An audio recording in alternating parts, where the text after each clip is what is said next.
अब कल हमने देखा कि कल पाकिस्तान और आयरलैंड का मैच भी था, सेलिब्रेशन भी हुई। सादिया इकबाल की सालगिरह थी, उसको बड़े अच्छे तरीके से सेलिब्रेट किया गया।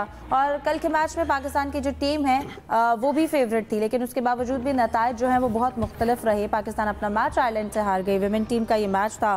क्या लगता है कंडीशंस मुख्तलिफ थी, टीम की जो प्लेइंग 11 बनाई गई थी वो सूटेबल नहीं थी? देखिए 143 रन का हदफ कोई इतना बहुत बड़ा नहीं था। फातिमा ने बॉलिंग भी बड़ी अच्छी की थी, 4 प्लेयर्स आउट कर सकी थी। अगर थोड़ी सी जिम्मेदारी लेती हमारी बैटर्स खेलती तो फिर जीत सकता था पाकिस्तान ये मैच। आखिर में थोड़ा क्लोज मैच गया, लेकिन जिस तरह की आयरलैंड की टीम है, अगर आप आपका रिकॉर्ड देखें तो पाकिस्तान को इनके ऊपर बहुत ज्यादा सबकत हासिल है। वुमेन टीम को भी हमारी ज्यादातर मैचेस हमने ही जीते हुए, तो हमें ये मैच जीतना चाहिए था। लेकिन कंडीशंस का अब ये बहाना बना लें या कुछ कर लें, जो भी अभी कहेंगे कि भाई अभी तो हम गए थे थोड़े दिन पहले ही, अभी आहिस्ता आहिस्ता हो हमारी फॉर्म वापस आएगी, यही होगा। लेकिन बैटिंग है ना, ये पाकिस्तान का एक मसला है। चाहे वो पाकिस्तान की सीनियर टीम हो, मेंस की या वुमेन्स टीम हो, सबके साथ ही ये इशू है कि, और ये भी अब एक इशू हो गया है कि अपने से जो थोड़ी कमजोर टीम होती है उससे हार जाते हैं, चाहे मेंस हो या वुमेन्स हो। तो कहते हैं ना, खवातीन मर्दों के शाना बशाना चलती हैं हर जगह, तो यहाँ शिकस्तों में और छोटी टीमों से हारने में भी खवातीन मर्दों के शाना बशाना चल रही है पाकिस्तान की। और अगर आई होप कि अगले मैच में इनकी परफॉर्मेंस में बेहतरी नजर आएगी। और वो बेचारी सादिया की सालगिरह थी, उन्होंने केक काटी थी, अब लोग उसके साथ सेलिब्रेट कर रहे हैं, वो तो एक अच्छी चीज है। तो साथ साथ चलता रहता है, मैच हारे अभी और बहुत मैचेस होने हैं, इंशाल्लाह आगे जाके टीम जीतेगी भी। बिल्कुल। यूसुफ, आपकी जानिब आना चाहूँगी। आपको क्या लगता है कि क्यों मुश्किलात पेश आई? हमारी टीम फेवरेट भी थी कल के मैच में, फिर सिद्रा, अमीन, आलिया, रियाज, इस तरह के अगर प्लेयर्स की बात की जाए, आपको क्या लगता है उन्होंने अपनी जिम्मेदारी निभाई? देखें, पाकिस्तान की चाहे मेंस की टीम हो चाहे वुमेंस की टीम हो, तो हमारा एक ही मसला है, दोनों टीमों के दरमियान के जो अपना पावर प्ले होती है उसमें हम ज़्यादा अच्छा परफॉर्म नहीं कर पाते, अपनी जो विकेटें उनको महफूज नहीं कर पाते। तेज़ खेलने के चक्कर में हमारे जो मिडल ऑर्डर है उसको बिल्कुल घर चला जाता है। तो इस तरह की यकीनी तौर पर सूरत हाल पाकिस्तान वुमेन टीम को भी परेशानी को उसमें सामना करना पड़ रहा है। जिस तरह मेंस के हमने देखते हैं कि हमारी विकेटें जल्दी गिर जाती हैं, फिर बाद में थोड़ा स्ट्रगल करना पड़ती है।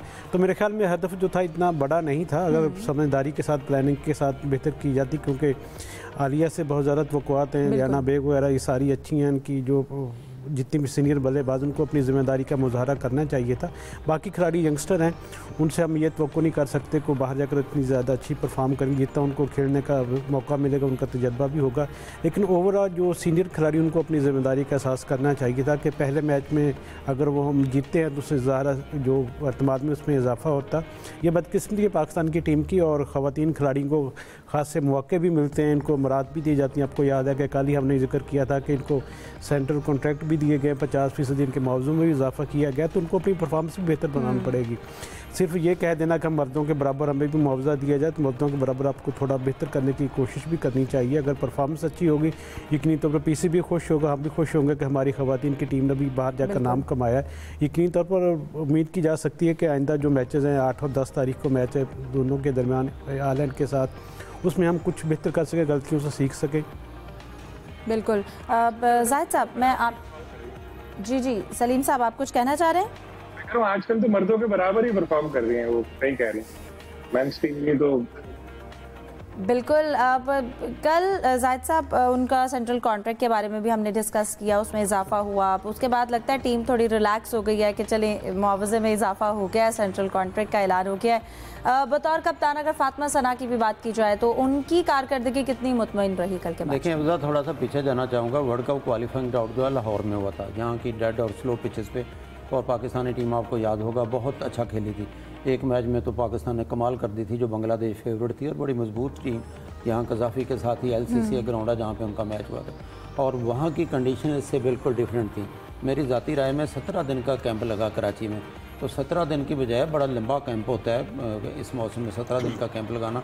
और फिर इसको अगर टीम को आप 1 या 2 दिन पहले ना लेके जाते, चंद दिन पहले ले जाते, ताकि ये जवाब ना होता कि प्लेयर्स सिर्फ 1 या 2 सेशन वहाँ पे कर सकें उनकी कंडीशन से, उनके होम से। क्योंकि देखा जाए तो अगर दुबई, मलेशिया, सिंगापुर यहाँ पे कहीं मैच होता फिर तो जवाब पेश किया जा सकता है। आयरलैंड में हमेशा फास्ट बॉलर्स कामयाब होती हैं, स्कोर कम होता है, और दूसरी तरफ अगर पाकिस्तानी टीम को देखें, ये भी जिक्र करना चाहूँगा क्योंकि मोहम्मद वसीम जो टेस्ट क्रिकेटर हैं, जो ओपनर होते थे पाकिस्तानी टीम के, वो इनके हेड कोच हैं।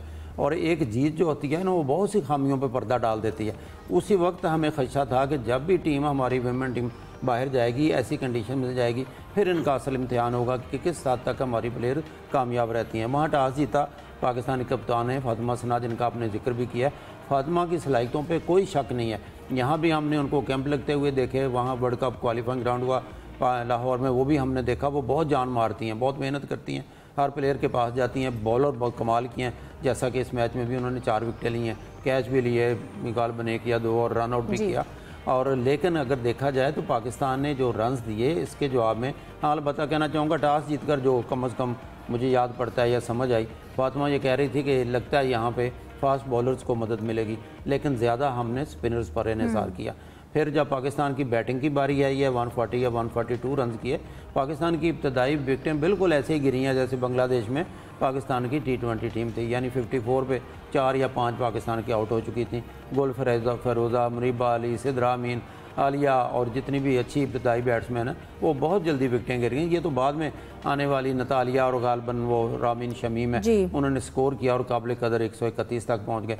तो पाकिस्तानी टीम को थोड़ा रिलैक्स नहीं करना होगा, थोड़ी सी प्लानिंग भी बेहतर करनी होगी। मोहम्मद वसीम साहब जो खुद बैटिंग के कोच रहे हैं, वो बैटर रहे हैं, और अगर कोई इनमें कमज़ोरियाँ या खामियाँ वो इनको दूर करनी पड़ेंगी अगले मैचेस में, और थोड़ी सी एक्सपेक्टेशंस पूरी करनी पड़ेंगी। क्योंकि हमारे यहाँ विमेन टीम की मीडिया हाइप उतनी नहीं होती ज़ाहिर है जितनी मेंस की होती है। इनको 2 पॉइंट तो हम वैसे ही देते हैं कि चलें लड़कियाँ ये खेलती हैं, लेकिन अब काफ़ी तजर्बाकार हैं इनके अपनी टीम पर अगर अंदाज़ा रखें तो इनकी काफ़ी आयरलैंड की निस्बत भी ज़्यादा एक्सपीरियंस है और काफ़ी पुरानी खिलाड़ियाँ अब हमारी टीम में मौजूद हैं। बिल्कुल सलीम साहब, आपको क्या लगता है इंटरनेशनल क्रिकेट से जो एक वक्फे के बाद मैच खेले गए, गालिबन तकरीबन 8 माह के बाद T20 मैच खेला गया टीम, क्या आपको लगता है इतना वक्फा जो टीम की परफॉर्मेंस है उस पर असर किया है कि आप उस तरह से फॉर्म में नहीं रहे, मुसलसल खेल नहीं सके T20 मैच, और एक वक्फे के बाद खेलने की वजह से परफॉर्मेंस पर फर्क पड़ा?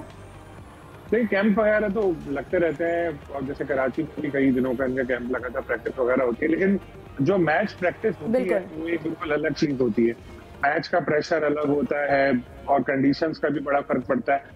अपने यहाँ तो ये हमारे यहाँ ये रिवायत है कि होम ग्राउंड पे तो हम लोग हीरो होते हैं, बाहर जाके फिर स्ट्रगल करते हैं, क्योंकि जाहिर है कंडीशंस का, वेदर का बड़ा फर्क है, पिचेस का बड़ा फर्क है। तो यही हुआ, लेकिन हमें अभी इतना मायूस भी नहीं होना चाहिए। एक ही मैच खेला गया है, होपफुली आगे जाकर ये लड़कियां अच्छा परफॉर्म करेंगी, क्योंकि पहले से तो परफॉर्मेंस बेहतर हुई है। अगर हम देखें इंटरनेशनल लेवल पे भी, ठीक है कि कहते हैं कि वो हमें बराबर मुआवजा दो, ये दो, तो वो गलत बात नहीं है। दुनिया में कोई भी गेम हो ऐसा, चाहे फुटबॉल हो, जो भी हो, उसमें फिर यही होता है कि कोशिश यही होती है कि टेनिस में भी के बराबर मुआवजे रखे जाएं। फिर हमारे यहाँ एक इशू ये भी है कि हमारे यहाँ जिस तरह हर गली में आपको 10 क्रिकेटर मिल जाएंगे, बच्चे क्रिकेट खेल रहे होते हैं। बच्चियां कितनी क्रिकेट खेलती हैं, कितने घर वाले लोगों को अलाउ करते हैं कि तुम जाओ और तुम जाके क्रिकेट खेलो, बहुत कम होती है। ऐसे में जो कुछ लड़कियां खेल रही हैं और आहिस्ता आहिस्ता परफॉर्म करना शुरू किया है, तो हमें उनको डिस्करेज करने के बजाय इनकरेज ही करना चाहिए, हौसला अफजाई करनी चाहिए, बिल्कुल, ताकि ये लोग देखें, खेलेंगी, अच्छा कमाएंगी, तो और फिर परफॉर्म भी करने लगेंगे। इनको फैसिलिटीज वगैरह तो मिलने लगी है अब, जैसे पहले बिजनेस क्लास में नहीं इनको सफर होता था, अब वो TCB में शुरू किया, 5 स्टार होटल भी अब इनको मिलने लगे, पैसे भी अच्छे मिल रहे हैं। जब इस तरह की चीजें होंगी, फिर परफॉर्म करेंगी, तो जो दूसरी लड़कियां हैं उनको भी शायद इजाजत मिले, हमारा टैलेंट पूल बढ़े। सबसे बड़ी बात है टैलेंट पूल बढ़ना। टैलेंट पूल बढ़ेगा तो उससे टीम की परफॉर्मेंस में ऑटोमेटिकली बेहतरी आएगी।